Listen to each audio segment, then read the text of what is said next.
Vamos entonces a recibir a nuestro primer keynote speaker del día. Nos acompaña el señor Mark Gilbreath, CEO, founder, skipper de LiquidSpace de Estados Unidos, con su charla sobre Reimaginando para mejorar el trabajo y el espacio, enseñanzas de un año de pandemia y las preguntas que tenemos pendientes.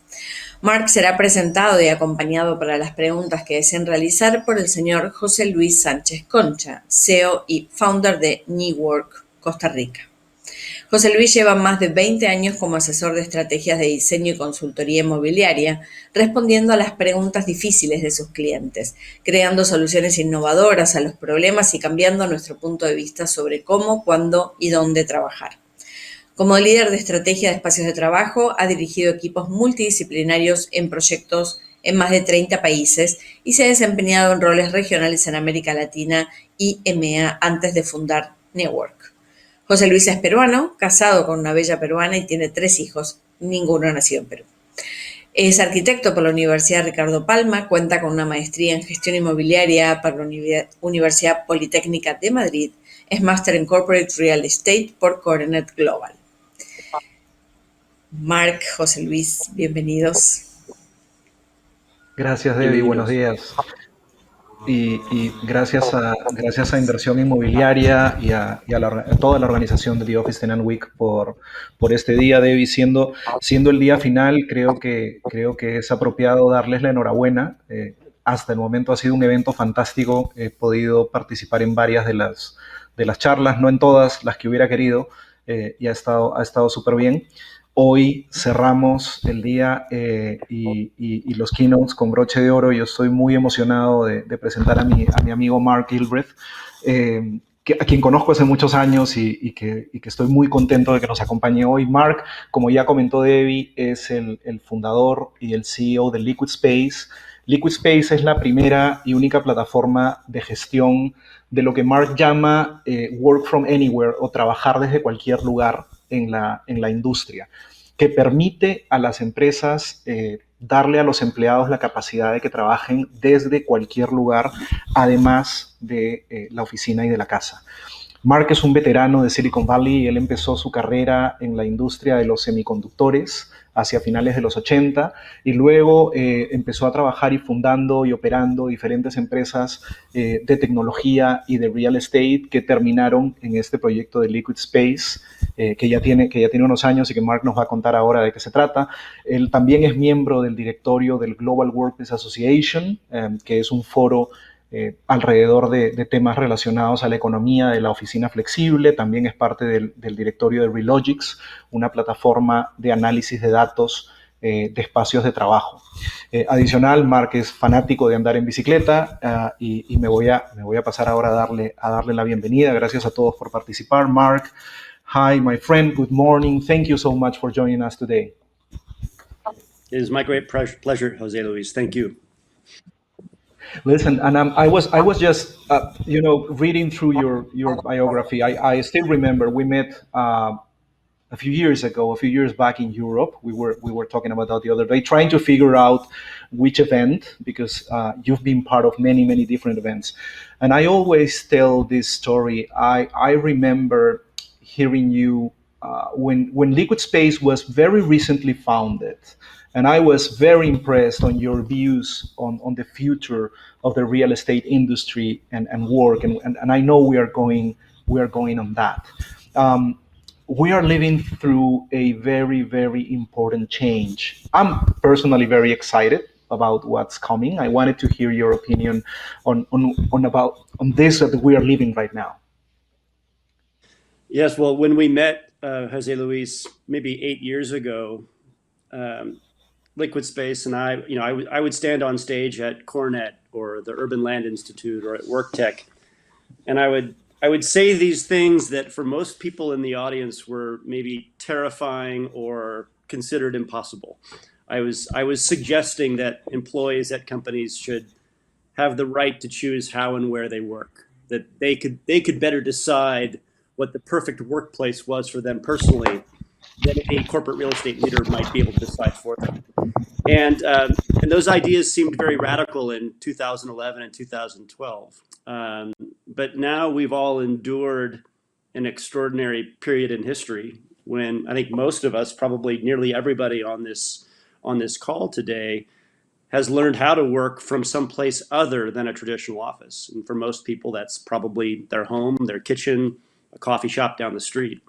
And we've learned a lot, haven't we, Jose Luis? We've learned that it can work. It's not optimal, but it can work. And so now suddenly these concepts that you and I have been sharing thoughts about for 8 years that seemed radical now seem very commonplace. And in fact, I believe, and I know you do too, that these really are the way that work and workplace will work into the future. So excited to connect with you today and with your audience. Awesome. And you just mentioned this is definitely a time of change. And let me ask you this right before you start with your presentation. I know everyone is waiting for that, but this is change is always difficult. So I wanted to ask you who or what might be resisting this change to the hybrid workplace, and how technology play in supporting this transformation. Yeah, thank you. If we step back away from the office and commercial real estate industry for a moment and just look at business more broadly and look at the types of changes and the way that technology has affected many other aspects of our personal and professional lives. How do we get to the airport? We reach for an iPhone and we tap Uber if you're in the United States. How do we book a hotel reservation for that business trip? We go to an app, whether it's Airbnb or Expedia.com or Booking.com or the Marriott website. We go to an app. If we need to hire additional resourcing to support a marketing initiative, or if we want to look for and hire additional engineers, where do we go? We go to the internet. We might even hire people that are contractors and available for short terms and on short notice. In fact, when we need more compute power for our growing organization, we go get it from the cloud. When we need software to run our business systems, we get it from the cloud. In all of these dimensions of how businesses operate and how businesses have learned to be faster and more efficient and lower carbon footprint, in all of those areas, technology and the concepts of connecting to resources flexibly around the globe are normal, aren't they? Now let's look at real estate. They are. Let's be honest. Let's look at real estate, right? For the most part, I would guess for most of the people in the audience, you work for companies or are in the business of supporting the construction of buildings in single fixed locations and leasing those buildings to customers, to occupiers, to tenants, if you could, for 10 or 15 years at a time. Only 18 months ago, it was completely reasonable to sign a 10-year lease. It was completely reasonable to expect your employees to commute to that one location. And we might talk a little bit about sustainability and carbon footprint. We might talk a little bit about flexibility, but very few companies were acting on that. So when you ask me the question, Jose Luis, who or what might be resistant to this change? I think we have to be honest and recognize that there is a massive industry, a cabal, investors, bankers, brokers, building owners, all of whom I believe are going to have to adapt to the change because it's happening. But I believe most of them would be very happy if things would just go back to the way that they were in January of 2020. They would rather not see this change come. Some will actively resist it. Most will probably, when asked, say, oh, yes, we think it's a good thing, but some will resist it. And then there are a growing number of bold players in all of those categories. There are now bold investors, or bold buildings, or some bold brokers who are embracing the change and helping it usher in. But I think we should understand that that's a big industry that would rather the world not change if it could. Mm-hmm. And I'm glad that we have companies like LiquidSpace that are pushing for this change. So thank you for that. And I'm leaving you with your presentation right now that everyone is probably wanting to see. Okay, gracias. So Jose Luis, thank you for the introduction. Just again, my name is Mark Gilbreath, and I am the founder and CEO, and my teammates call me Skipper, of a technology company based in San Francisco called LiquidSpace. Nico, next slide, please. Very quickly about our company, we founded it 10 years ago. I met Jose Luis shortly after founding the company. What we are as a technology company, as a property technology company, is two things. An on-demand office marketplace that lets professionals and companies find and book real estate, workspace, just as easily as they can book an Uber to get to the airport or an Airbnb to spend the night. We are also a workplace management platform for large enterprises, and we'll talk more about that today. Big picture, broadly speaking, our mission is to help companies harness the power of flexible office and enable their organizations to implement what we now commonly refer to as a hybrid workplace culture. Next slide, please. But before we talk about today and the now and how companies are changing, let's just take a moment, please, everyone, and reflect on how much the world has changed in only the last 18 months. In January of 2020, a year and a half ago, it would have seemed completely reasonable for a VP of corporate real estate or a CEO of a growing company to sign a 10-year lease for a building. It would have seemed completely reasonable for a VP of HR or a manager to expect that employees commute every day an hour or more to an office location. And for employees, it would have seemed completely reasonable to put on a coat and tie and work in a dense and crowded office with their colleagues from 8 until 5 or longer every day. My, how the world has changed. Next slide, please. Beginning in North America, beginning in February of 2020, as we all know, an extraordinary historical event happened. And of course, it was driven by a horrible pandemic that is still a factor for us. But in the world that we all share, in the tenant week office industry world, an incredible global experiment began. For the most part, every employee left headquarters, every employee of any size company left headquarters and was required to very quickly learn how to work from home. And what have we seen as a result of that? What have we learned? Next slide, please.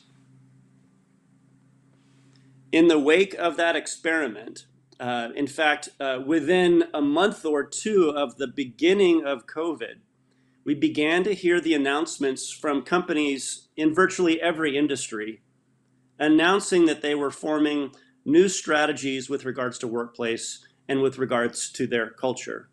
Sampling just a few of those, companies like Spotify, that they had learned that the idea that you could only have offices and headquarters in big cities and that was the place where work could happen, they declared that just isn't true.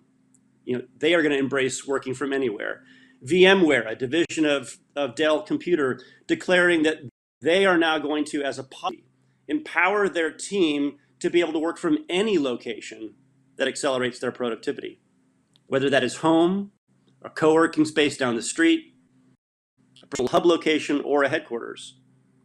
Dropbox declared 6 months into the COVID pandemic that they were going to move away from their traditional long-term model of a large headquarters and instead invest in collaborative hubs where their employees could come together. And lastly, the GSA, which is the General Services Administration, part of the US federal government, declared that they were going to untether federal work from specific locations or buildings. Untether meaning let go, allow federal employees, 2.1 million of them, to be able to work where they can work best. Next slide, please. But it wasn't just the employers that were declaring that they have new strategies. The other important voice is employees, and their voice has become very loud. Quoting some statistics from a recent PwC survey of 100 companies, 9 in 10 employees don't want to return to the office full time. 7 in 10 employees said that they would choose remote work, whether from home or near home, 3 or more days a week if they could. 4 employees in 10 said that they would choose full-time remote if their companies would give them that option. And half of all employees surveyed said that they would consider leaving their current job and exploring other options. They would quit if their company did not provide some remote work program. This is extraordinary. Next slide, please. The way we describe at LiquidSpace these changes, these new strategies that employers are deploying, and the new desires and expectations of employees, we describe this as really the beginning of a new age in terms of how work and workplace works. We call it the dawn of work from anywhere, or if we want to abbreviate that, WFA. The principles of work from anywhere are fairly simple. It's a belief, or now an understanding, I would say, that workplace is no longer just a formal headquarters. It is also homes, and it is also the extremely large ecosystem of places available between and headquarters. Flexible office or locations where work can happen. Serviced offices, co-working spaces, hotel meeting rooms, coffee shops, hubs, conference centers, thousands and thousands of brands and companies providing spaces that are available on more flexible terms and in thousands of locations to make work more efficient and more convenient. The rhythms of work from anywhere, the day-to-day and week-to-week rhythms of an organization that adopts a work from anywhere policy, like Spotify has, like VMware has, like Farmers Insurance has, like Coca-Cola has, like the federal government has, include giving employees the permission to make the decision on a daily basis. Will they work at home that day? Or will they go somewhere near home to do individual work? Or somewhere near a colleague to meet up to do teamwork? Or on another day, will they travel back to the headquarters that might be further away? All of these options are now part of the fabric of work. And for the companies that are embracing a hybrid workplace or a work from anywhere culture, all these are the options that they're providing to their employees. Next slide, please. So, implementing a hybrid workplace culture, companies today are learning has some new challenges. What we help customers think through and consider as they try to simplify and organize the way that they try to move in the direction of work from anywhere is that it's easiest to think about 4 dimensions or 4 types of questions that need to be thought about, questions that need to be raised and answered to develop an effective work from anywhere strategy. You need to think about your people first. Who needs space, for what types of work, on what frequency and for what duration? And in fact, where are your people? You need to think about place. What space options are available in those markets, of what quality, in what locations, with what amenities, etc. You must, of course, as an employer or as a business leader, think about price. You must think about economics. What will the ROI be? How much capital do you have available to invest? What is the pricing and cost structure of flexible office options as compared to traditional leasing? And lastly, if you're an employer like Spotify or Dropbox or Twitter or Farmers Insurance or IBM or the GSA, of course, you need to think about process. You need to have the methods and even technology available to you to help you manage a program that might involve thousands or even tens of thousands of employees. You must think about how you can efficiently do that on a global scale. Next slide, please. What we have quickly and what the industry has quickly come to realize is that the traditional real estate leasing and the traditional workplace management processes that have been optimized to build headquarters, to build large buildings, to manage large headquarters workplaces cannot solve for the complexities and the new challenges of implementing a work from anywhere culture. A 10-year lease cannot be the tool that you use to provide a distributed workforce with access to space in thousands of locations. Something new is required. Next slide, please. The questions that corporate real estate and workplace and HR leaders are asking is fundamentally, how do I efficiently manage a distributed workplace, a hybrid workplace, a work from anywhere workplace? How can this be done? And to share with you all, I'll share with you all our point of view on that and the way that challenge, that new challenge brought on by the pandemic, has influenced the way we have further developed our product offering. In fact, a new solution that we announced late last year and began shipping to large clients, including many of the names that I've been mentioning today, earlier this year. We call it LiquidSpace Enterprise, and it is the first of a new category of software, of technology, that was developed specifically to address the challenges of managing people and place and price and process, the challenges of managing and implementing a hybrid workplace or work from anywhere work program. Next slide, please. My friend Jose Luis and perhaps other people in the audience today may have known of LiquidSpace as a marketplace. That's what we invented 10 years ago. That's the platform that you can access online at liquidspace.com or with our mobile app.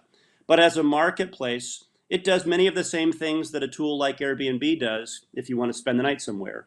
The marketplace is the core of our business. It is a platform now that connects thousands of customers every day to tens of thousands of locations around the world and enables them to discover, evaluate, and book, i.e. pay for, on demand with a click.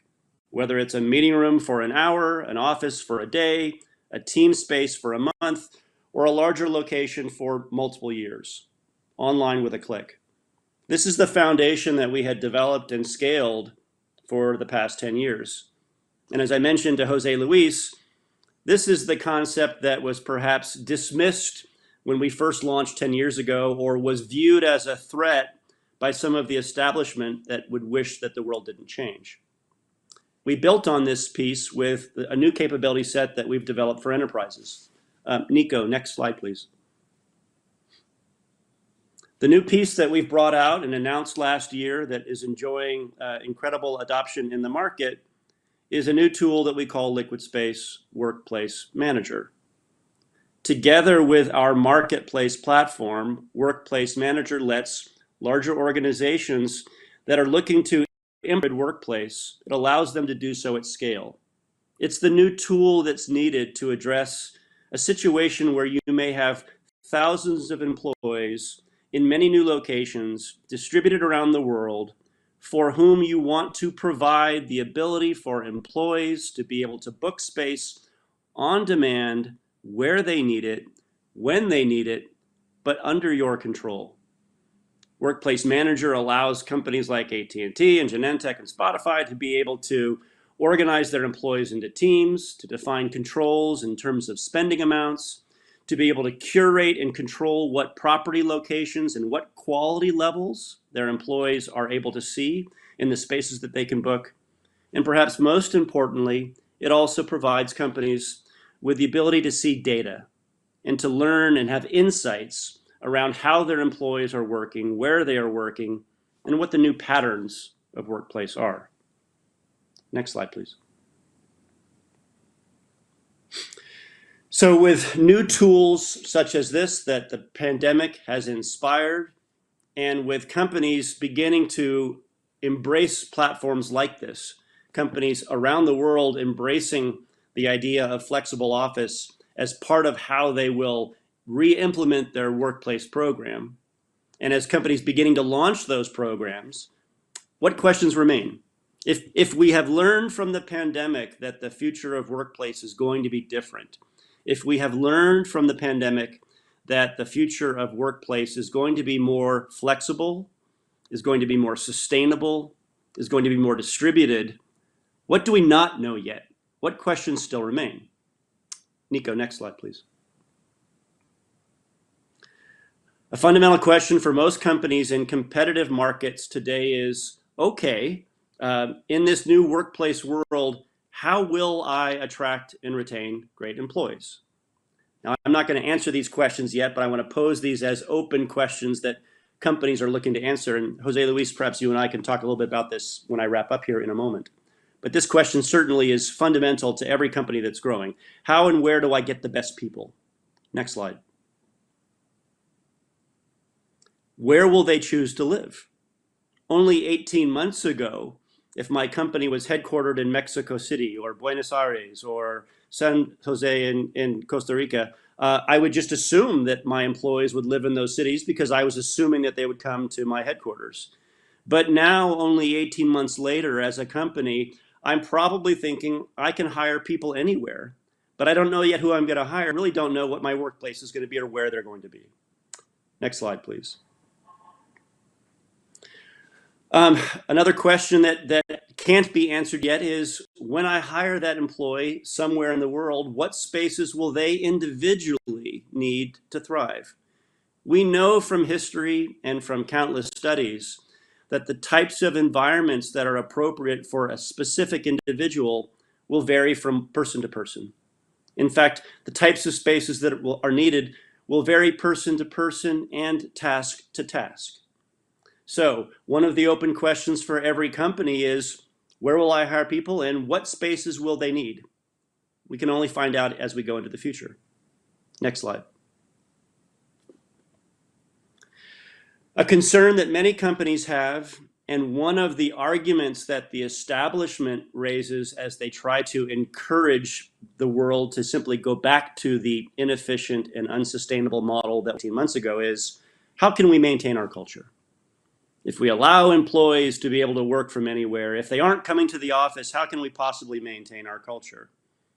I firmly believe that working together with colleagues, being in person periodically, routinely, is vital. It's critical to developing the strong bonds between employees and the understanding and the growth of a culture. But I believe just as strongly that that's not the only way that culture grows. And you don't have to force employees to be in the same building every day to have a powerful and vibrant culture. Next slide.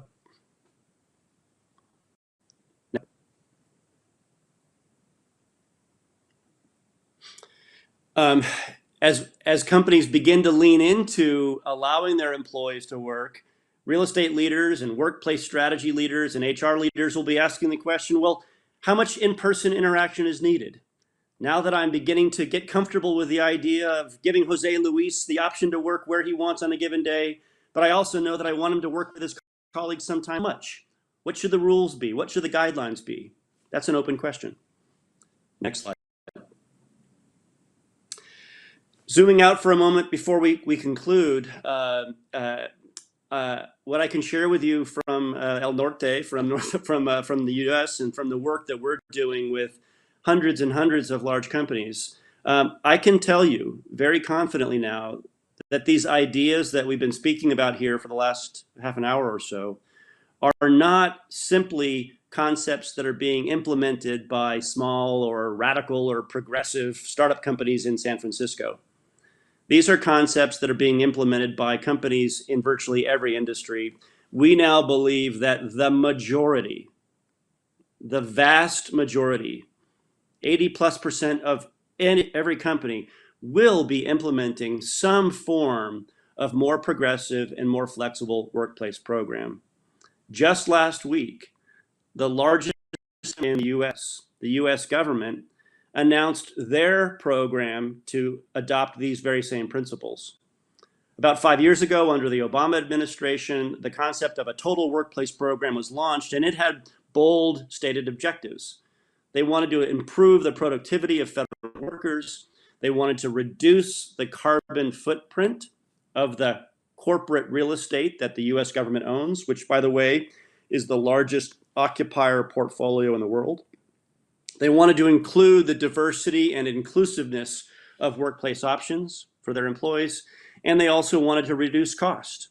The US government is the largest user of office space, and the taxpayers of America pay for that.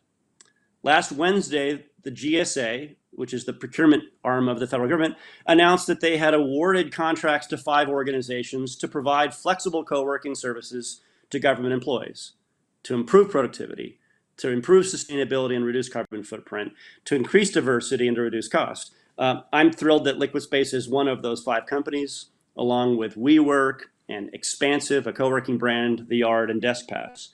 But when the largest and occupier in the world, it is a very conservative and thoughtful organization, the US government, when they announce this, I think we can be confident that this is something that's mainstream. Next slide. So with that, I'll say thank you. And symbolically, I hope everybody can look at this period of time as a period of growth. The new green shoots are rising up. We are going to put workplace together in a way that is more economical and more flexible, more productive, and more sustainable. Thank you very much. Jose? Excellent, Mark. Thank you so much. This was very inspiring. Congratulations on the GSA. I think it is a big deal. It is a very, very big change. The largest employer in the US. I mean, that's definitely something that is going to push some others to follow those steps about working from anywhere, and that's fantastic. I have so many questions, but not so much time. But let me ask you this. This one just came in, and I really like the question. Do you think this new way of working from anywhere and having multiple flexible locations will reduce cost even for small and medium companies? We've built an ROI model to evaluate this. In the US, even for a small company, the average cost per employee for a workstation in a traditional model can be $10,000 or $15,000 a year. The ROI for allowing employees to have decisions around when they work and where they work means that most employees on average will be choosing something other than professional office some of the time. The ROI is extremely positive, just at a flat rate. Comparison of leasing an office for everybody on a 10-year lease versus leasing space on demand where it's needed and when it's needed is absolutely a positive ROI for large companies and small. And if anybody wants to reach out to me at mark@liquidspace.com, I'd be happy to share some of that ROI modeling. But I think, yes, absolutely, Jose Luis. That's fantastic. That's great. And thank you for that. Since today is a day dedicated to technology, then let me go back to a couple of questions related to technology. You mentioned culture. I couldn't agree more about how vital it is to meet people in person every once in a while. Absolutely. We are aligned on that. But in a hybrid world, how might technology will help employees and companies to maintain their culture? And let me just introduce this second one too. What about security on remote connections? Sure. The culture topic is one of the things I'm most excited about as a technology company and at LiquidSpace specifically. So let's imagine for a moment, Jose Luis, that your company, you're the CEO of a company or you're the employee of a large company, and they have implemented a hybrid workplace program, and they've chosen a platform, us or somebody else, but they've given you an app and a website and said, here are thousands of locations, Jose, around you where you live and around the world, and you can go use this. Now imagine that technology is also allowing you to see where your colleagues are, right? So not only is it showing you places where that you might choose to work, but it's also giving you a nudge. It's also saying, Jose Luis, Mark is going to be at EOS office, a mile away on Wednesday. Would you like to join him? Or the technology might say, Jose Luis, it's been 2 weeks since you've co-worked with your team. Would you like to organize your next standard meeting together rather than hybrid? Or the technology says, Jose Luis, the company is sponsoring a co-work week together at this location. Would you like to join? Technology has the opportunity to not only give you the power to choose where you work, but it also has the opportunity to help reinforce the culture of a company by encouraging and making it easy for you to connect with colleagues. Now, that doesn't have to be all of the time, but certainly coming together in person is a powerful, positive thing. So I think we should start to, in the very near term, AI and technology being combined with some of these applications like what I've been talking about, the ability to find space and book it. So that's your first question. In terms of security, yes, environments have to be secure, but there has to be a marriage of physical security, technology security, and policy. At the physical level, right? Users of space and physical environments have to be safe. They have to be secure. A person has to feel in a safe and secure environment when they walk in, from a health and safety standpoint, from a violence standpoint. At a technology level, flexible office providers have to provide secure networks. They have to provide easy and controlled access to be able to reach the cloud. And perhaps most importantly, companies need to be thoughtful about the policies that they put in place. They need to create the guidelines that instruct employees about what environments are appropriate for what types of work. Of course, who in the audience today hasn't opened up their phone in a Starbucks? Who hasn't had a meeting in an open environment? So I think the reality is we've already all learned how to work in a secure way, but of course we have to remain vigilant from a technology. Excellent. Thank you, Mark. We have a couple of minutes left. And before you bid farewell to our audience, I'm sure that they have been looking for you on LinkedIn. And I always remember this phrase on your profile: more happy people working in fewer buildings, the planet smiles. And I wanted to ask you, as a closing remark from your end, and thank you so much again, how might this new hybrid reality contribute to a happier planet? Sure. So, I mean, that statement, more happy people working in better spaces, the planet smiles. That's our mission statement. I mean, every company, most companies have a mission. That's been our mission statement from day one. And it still gives me chills when I say it. I mean, I mean that sincerely. But what's the idea behind that? We're a tech, LiquidSpace is a technology company. We build tools to let people be able to discover space and book it efficiently with a click. But that's not the business that we're in. Fundamentally, we're not in the real estate business. We're not in the per square foot business. We're in the happy people business. The companies that are adopting our platform that we have the privilege of serving have chosen us because they recognize that they want to have a healthy culture. They want to have happy employees. They recognize that the expectation of modern workers is to have more flexibility and choice. And yes, our technology is about happy people. We're more of an HR company than a real estate company. Now, of course, the foundation of what we do is connecting people to great places so that they can do their best work. That's the happy people part. The better places part. Place matters, design matters, environments matter. Yes, there is such a thing as a bad or poor or unhealthy workplace. But so there is such a thing as great place, and great place is a very personal thing. A great place for you, Jose Luis, might be different than for me. And so part of the challenge is recognizing and helping people find the environments that will be best for them personally. And then lastly, the planet smiles. What does that mean or have to do with it?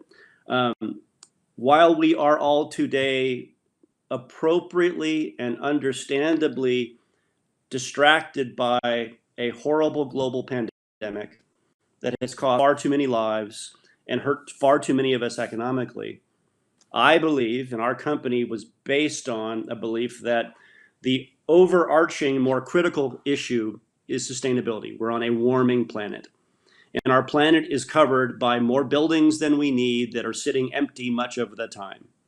So as we embrace hybrid work, as we commute shorter distances, if at all, as we better utilize the buildings that we already have, this can be a meaningful contribution to the global challenge that we all must face to take on the issue of carbon and sustainability. And that is part of the path to a happier planet. So thank you. Thank you very much, Mark, and thank you all for being with us until now. Okay, thank you so much.